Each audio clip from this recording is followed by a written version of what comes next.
जय शंकर. श्री स्वामी समर्थ. कथा श्री शंकर महाराजांची.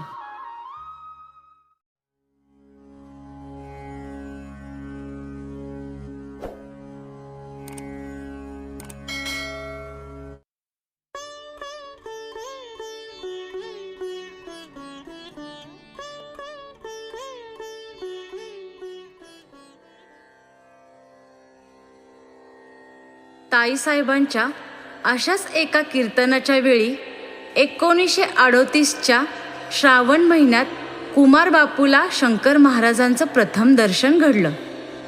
त्या पहिल्याच भेटीत एका अनामिक ओळीनं बापू त्यांच्याकडे आकर्षित झाला आणि अखेरपर्यंत जवळजवळ 10 वर्ष ते पुण्यात येत तेव्हा त्यांच्या सहवासात राहू लागला. तसं बापूचं वय 14-15 वर्षाचेच होते. साधू संन्याशांच्या सहवासात राहण्याचं नव्हतं, पण बापू लहानपणापासूनच जगावेगळा मुलगा होता. त्याच्या घरातलं वातावरण धार्मिक होतं. त्याच्या वडिलांना नारायणराव रानडे यांना शिर्डीच्या साईबाबांची सेवा करण्याचं भाग्य लाभलं होतं. घरात नवनाथाधिकांच्या पोथ्या वाचल्या जात होत्या. नाशिकपासून जवळच असणाऱ्या सुरगणा गावात हे कुटुंब सुखासमाधानाने राहत होते. पण थोड्याशा आजारानं त्यांचे वडील वारले. परिस्थिती पालटली. नुसती परिस्थितीच पालटली नाही, तर वडिलांच्या मृत्यूनं बापूच्या मनस्थितीतही विलक्षण बदल झाला. त्याला एका विचित्र प्रश्नानं अस्वस्थ केलं. त्यांचं असं झालं, वडील गेले, त्यांचं शव घरात होतं. नातेवाईक आणि स्नेहसंबंधी त्यांचं अंत्यदर्शन घ्यायला येत होते. 8-9 वर्षाचा लहानगा बापू तिथेच घोटाळत होता.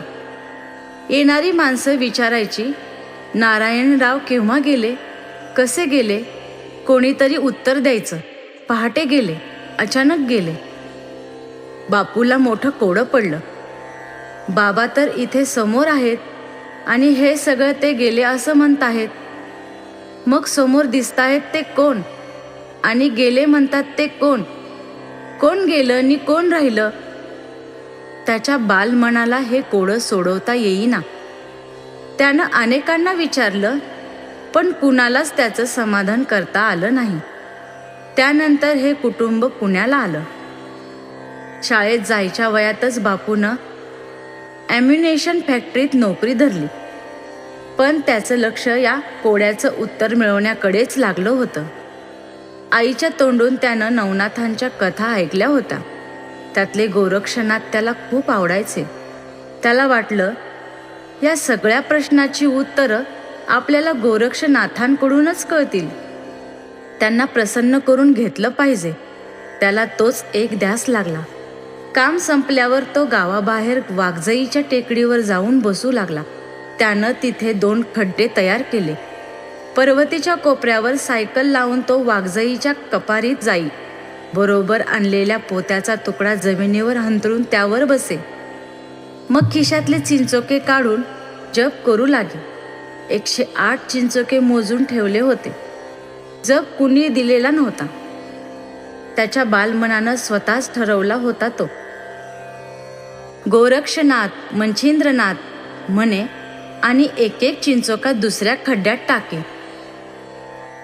108 चिंचोके दुसऱ्या खड्ड्यात जमले की पुन्हा 1-1 पहिल्या खड्ड्यात टाके. दिवस मावळेपर्यंत जप चाले. डोळे मिटून मनापासून गोरक्षनाथांना हाका मारित राही. मध्येच डोळे उघडून गोरक्षनाथ कुठे आले का म्हणून इकडे तिकडे पाहे.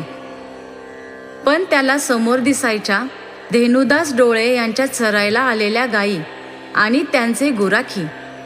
मग तो पुन्हा जपाला सुरुवात करी.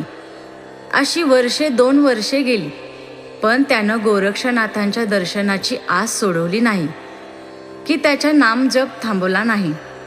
अखेरीस एक दिवस त्याला समोरून एक उंच पुरुष हातात आपल्या गायीचं दावं धरून येताना दिसला.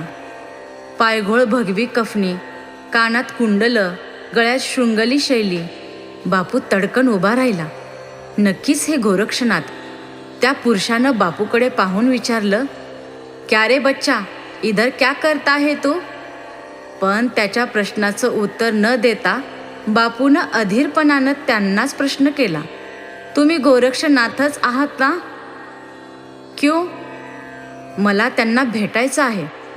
बापूकडे निरखून पाहत त्या बाबांनं म्हटलं, नाही बेटा, मी गोरक्षनाथ नाही.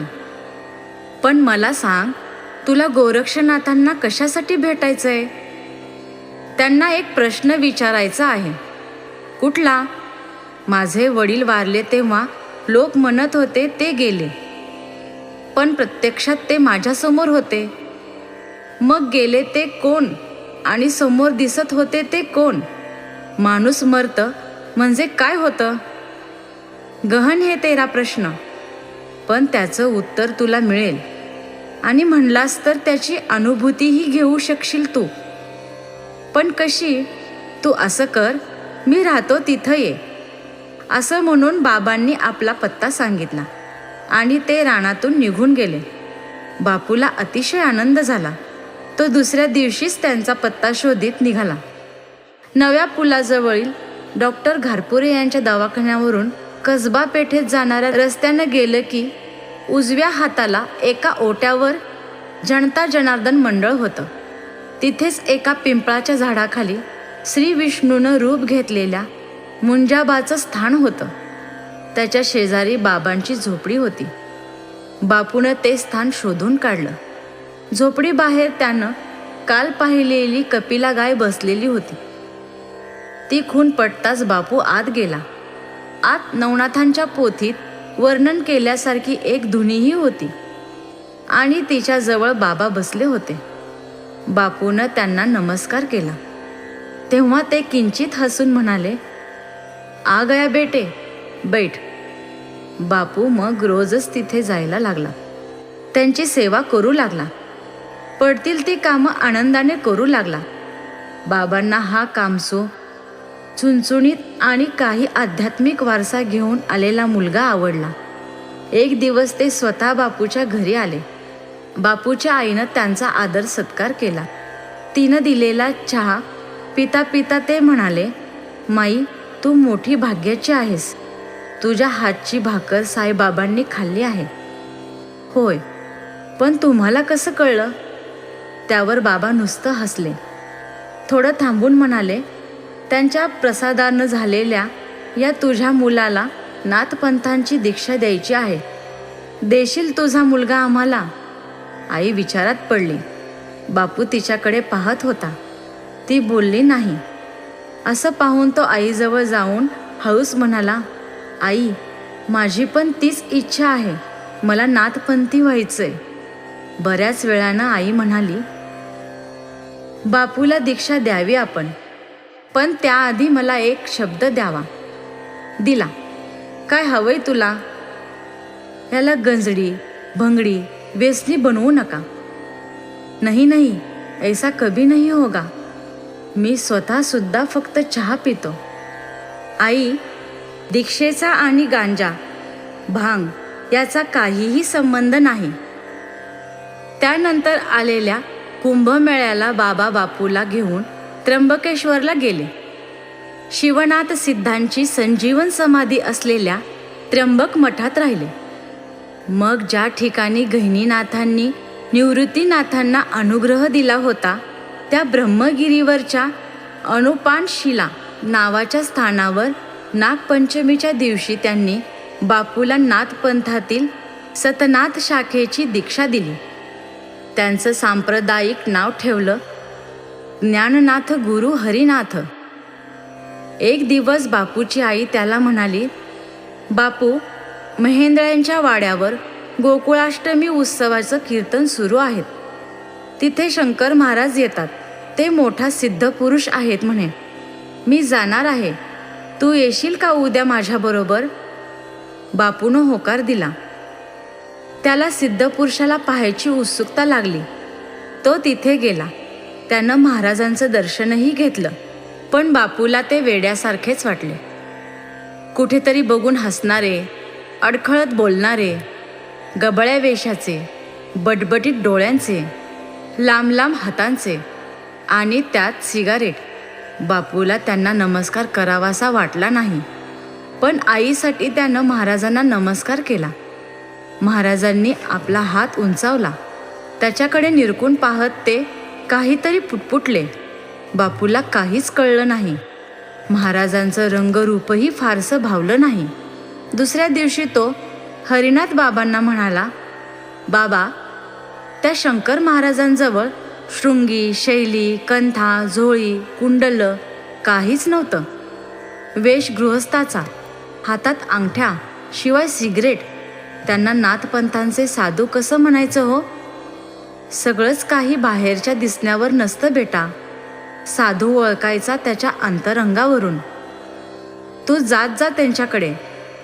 तुझं कान टोचायचं काम आहे त्यांच्याकडे. म्हणून तर तू त्यांचा एवढा विचार करतो आहेस. बापू मग महाराजांकडे जाऊ लागला. मेहेंदळे वाड्यातलाच एक झाला. लहान वयात नाथपंथांची दीक्षा घेतलेला, गळ्यात शृंगी शैली घालून ऐटीत मिरवणारा, देखणा, चुणचुणीत बापू ताईसाहेब आणि रावसाहेब यांच्या कौतुकाचा विषय झाला. शंकर महाराज सुद्धा आपली लहान सहान कामं त्याला सांगू लागले. कुठे जायचं असलं की त्याला बरोबर घेऊ लागले. साध्या साध्या प्रसंगातून त्याला मोलाचे धडे देऊ लागले. जय शंकर.